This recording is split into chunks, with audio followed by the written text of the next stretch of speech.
but I'm a great judger. I'll judge the fuck out of almost everything. I fucking love it. I'll own it. I hate when people say, hey, don't judge. 'Cause I'm like, fuck you. Don't take away my hobbies. I mean, if there is a God, why should he have all the fun? I love to fucking judge. What does that even mean, don't judge? What does the resting human brain do other than go, what the fuck is that guy? I mean, what are you gonna do? I mean, there's eating, there's like, oh, I'm working now, and like, that guy's an idiot. That's all there is. And then fucking, but you're usually judging at least for a few minutes during that. Until you lose yourself, and then you think you're a hero of some kind. But, I don't even know what that meant. But I think it makes sense.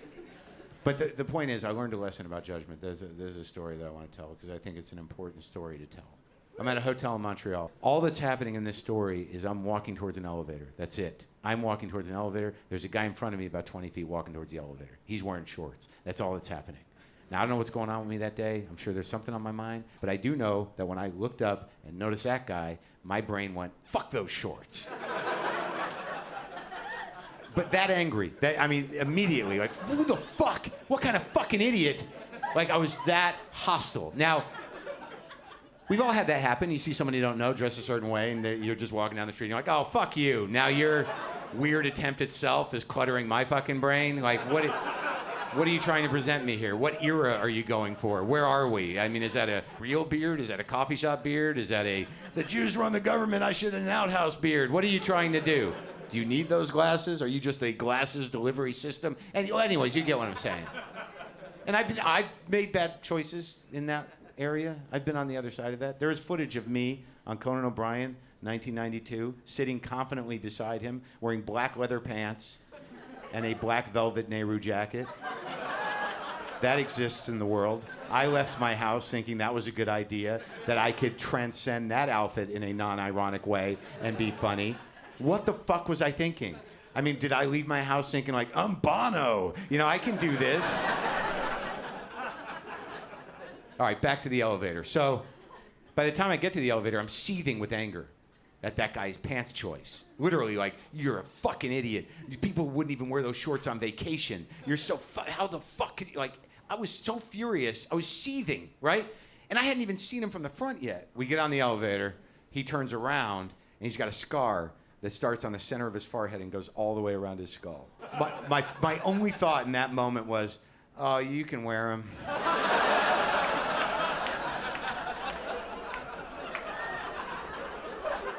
But I don't even, what does that even mean? Like, what went through my mind? Like, let's do like a montage, right? First shot, he turns around. My thought, what happened to your head, man? Right? Second thought was probably, that must have been touch and go for at least an afternoon. You know, concerned family wandering the hospital hallways, the whole bit. Then the third thought must have been like, well, you've earned the right to pretty much wear whatever you want, pal. And I guess the final thought was, I'm gonna give you a pass today. Because I'm the king of this elevator. And you're my guest. What floor would you like? I'm not an alpha guy. I just want to put that out there. Like, I think I act like an alpha guy, but I don't think I am an alpha male. And I know that because when I lock eyes with a real alpha male, they know. I can read their face. There's that moment they're like, say hi to the little girl in there. I'm like, oh, fuck, they saw you. They saw you. Walk away. Just gonna want to talk about sports. Walk away. You don't know how. I'm gonna bring up extreme wanking. You know. But yeah, I'm not that guy. You know, I'm not a sports guy. I mean, I just wasn't brought up believing in it. And, but there's still part of me, it's weird, I'm 49. There's still part of me that if I see like 4 high school guys wearing varsity jackets, there's still part of my brain that thinks, oh fuck, be cool, just be cool. I'm not even on their radar. I mean, like, unless it's for one of them to say, why is that old guy acting weird? You know, and in my brain, I'm like, leave me alone, I'm just going to my locker. I'm just going to my locker. You know? But okay, let's get to sports. I'm not a sports guy for a very specific reason. I also think I'm a comedian for a very specific reason. And it has to do with my parents, because they can go fuck themselves. Look, if your parents ever sent you to more than one summer camp in the summer, it wasn't about you having a good time.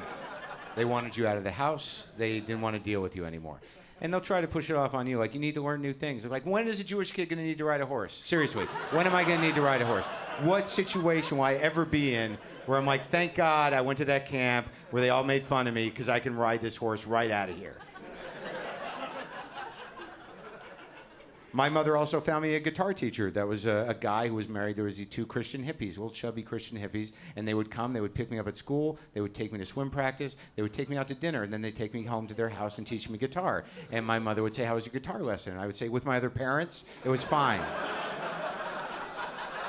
My mother is a professional anorexic, and I say that because it's her job. It's not a sickness. She manages it. If you were to ask my mother, what do you do for a hobby? She would say, I maintain a weight of 116 pounds.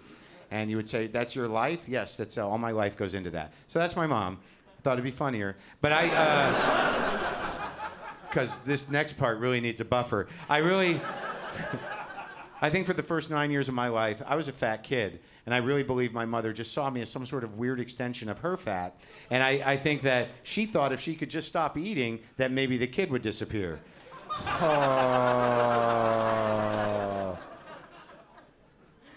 I can't frame that any funnier. But just saying at that time made me hurt a little bit. Let's get to the funny part. At some point, my mother decided maybe we should put Fat Mark. She didn't refer to me that way out loud. But I could see it. I think Fat Mark should be on Pee Wee Little League. I showed no interest in sports. I didn't care about sports. I was not guided that way. I never played catch with my dad because playing catch with my dad would have been like throwing the ball away. All right. So she puts Fat Mark on Pee Wee Little League. All right, now when you're fat and you're on Pee Wee Little League, you're in the outfield because no one's going to hit that far. And if it does get out that far, it's going to hit the ground. It's going to just be bouncing. It's not a big deal. So Fat Mark is out in center field. Got a fat left fielder, got the fat right fielder. We're just out there being fat. We're the fat outfield. All right, maybe a little chatter, hitting the glove a little bit. Hey, bada, what does this even mean? Why are we saying this like this?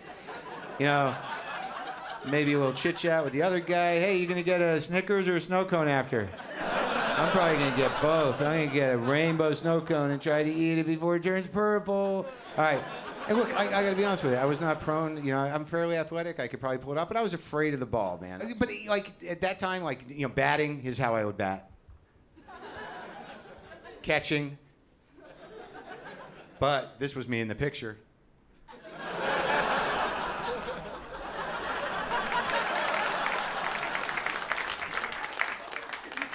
All right, so here's what happens. And this was a life-changing event. We're gonna try and work through this. I've made a promise to myself to work through this. I'm out there in center field, just being fat. We're having our time out there. All right, we're just kicking the dirt around. And then I heard that sound. It's unmistakable sound. Everyone knows that sound. It was the crack of a bat. And my first reaction was to look at the other guy. And then I look over at that guy, and he's pointing at the air. And there's a ball just suspended in the air, coming towards Fat Mark. The coach is saying, get under it, get under it. And I'm backing up, and I know this is like, it's right there. And then in my memory, there's a sprinkler, all right? My heel caught on a sprinkler. I'm pretty sure it was there, all right? I can't be sure. It might just be something I put in there to, buffer the shame of what's going to happen next, which is me falling backwards onto the ground and the ball bouncing off of my face. So I was under it. I got that part of the equation correct. Now, in my mind, at that point, the coach is yelling, get up, you fat fuck! Field it, fatty! Come on! Now, that's obviously revisionism. I don't think a coach would talk that way to a fat kid, right? I probably made that up to make the shame worse. So now it's not really a ball game as much as it is a fat kid crying. Which on some level in my mind is like, well, it was all about me for that time. It would have been a better moment to be like, I caught it, but like, yeah, that's all right. Like on some level, if you're that self-absorbed and you want to be the center of attention, it succeeded in that way. But see, I really think though, this is my point. I think if I would have caught that ball, I would have been a different person. I don't think I would be up here talking to you. I think I would have been a well-adjusted person. I would have felt that feeling of esteem and maybe gone on to play more sports. Perhaps I would have, now been at a pretty good job with a family, and I had, guy friends that I would say things like, good talk, bro. It could have been a whole different life for me if I just caught that ball. And some part of me needs closure. So if you don't mind, I want to go through a psychodrama here where I'm going to walk Fat Mark off the field. I'm going to walk Fat Mark off and just try to give him a heads up, which is a term he didn't understand at this point.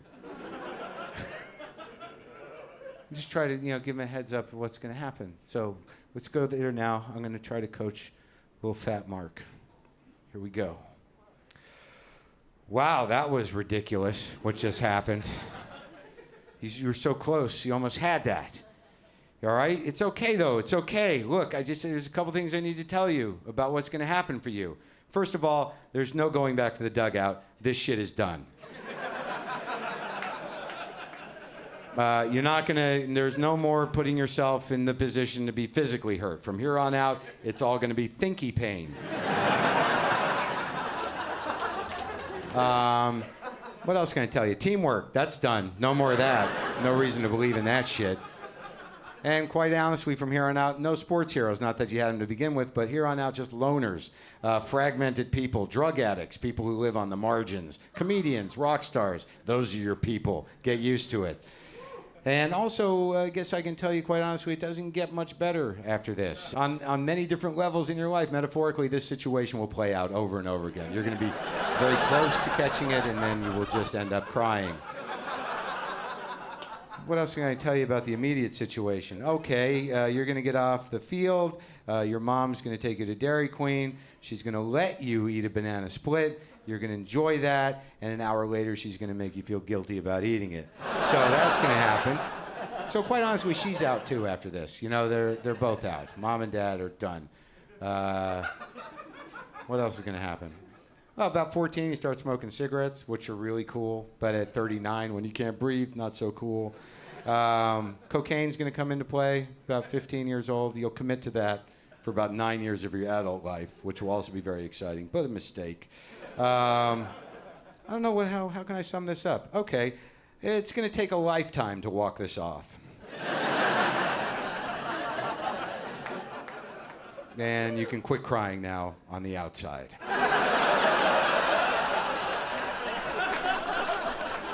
And I think the big payoff is that eventually, because of this moment that you had on this field, and holy shit, let me just look around for a minute. No sprinkler. Because of this moment here, you're going to find yourself at age 49 on a stage in a basement in New York City in front of a room full of strangers, taping a special with no end to this story, really. No end. So, if you'd only caught that ball,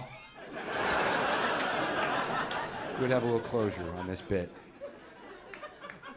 Thank you. All right. There's something to be said about doing a lot of drugs at some point in your life. I personally don't have a lot of respect for people that don't have the courage to lose complete control of their life for a few years. Right down the fucking hole. What happened? I don't know. I know it's time I'm not getting back. I'd like to think I did some good writing, but there's no real evidence of it. That's random pieces of paper and something I half finished, but I was in it, But there is something to be learned from drug experiences, especially if you go out there, right, bro? Yeah. So, well, the point is, I went and ate this Chinese food the other night, and it seems disconnected. But I went to this Chinese restaurant in San Francisco, and there was I'm not a big Chinese food guy, but this was like this, kind of nouveau cool Chinese place, and I ate pastrami kung pao. That's crazy, right? Just chunks of fatty meat with, salt and more salted things. And then there was the I think it was just called lamb fat curry, which was just lamb fat and curry and some other vegetables.